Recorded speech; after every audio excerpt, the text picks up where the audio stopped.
The U.S. Supreme Court temporarily blocked the Trump administration from deporting alleged Venezuelan and Salvadoran gang members held in a Texas detention center. The order comes following an emergency appeal from the American Civil Liberties Union. Last month, the president invoked the 18th century wartime law to send these migrants to a notorious prison in El Salvador. Maryland Senator Chris Van Hollen just returned from the Central American country, where he met with Kilmar Abrego Garcia, who has been detained at that prison. The Trump administration acknowledges Abrego Garcia was mistakenly deported, but has resisted court orders to return him to the U.S. Willie James Inman is at the White House. Willie, good morning.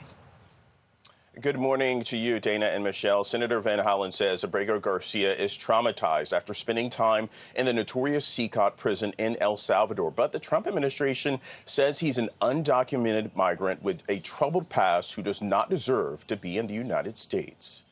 Upon landing in the U.S. on Friday evening, Democratic Senator Chris Van Hollen spoke about the man at the center of an immigration battle.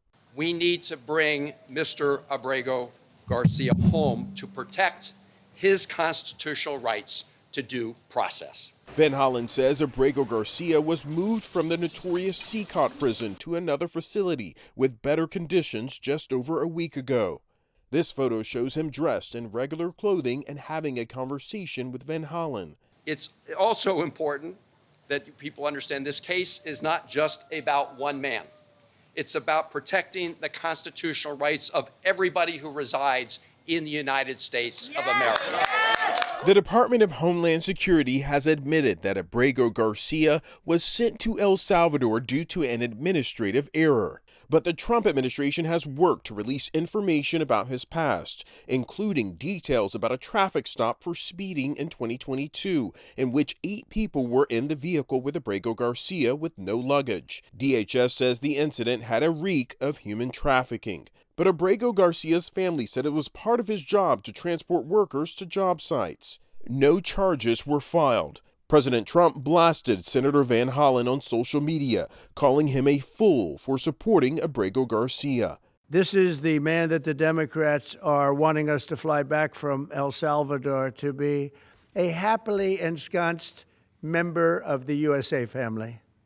Isn't it a shame? Former Homeland Security official Tom Warwick told CBS News Justice correspondent Scott McFarland that the administration needs to stay focused on the court challenges. It's not the court of opinion that matters here, it's the real courts. And this is what all Americans have a stake in. This needs to be done under the rule of law. More now on that overnight Supreme Court ruling. The court issued an order temporarily blocking new deportations under the use of a wartime law from northern Texas. The ACLU claims the administration appeared ready to deport migrants using that authority. Now, the High Court had previously ruled the administration could use the authority to remove migrants if they were given proper notice and a chance to argue their case in court. Michelle? A lot to consider. Willie James Inman, thank you so much.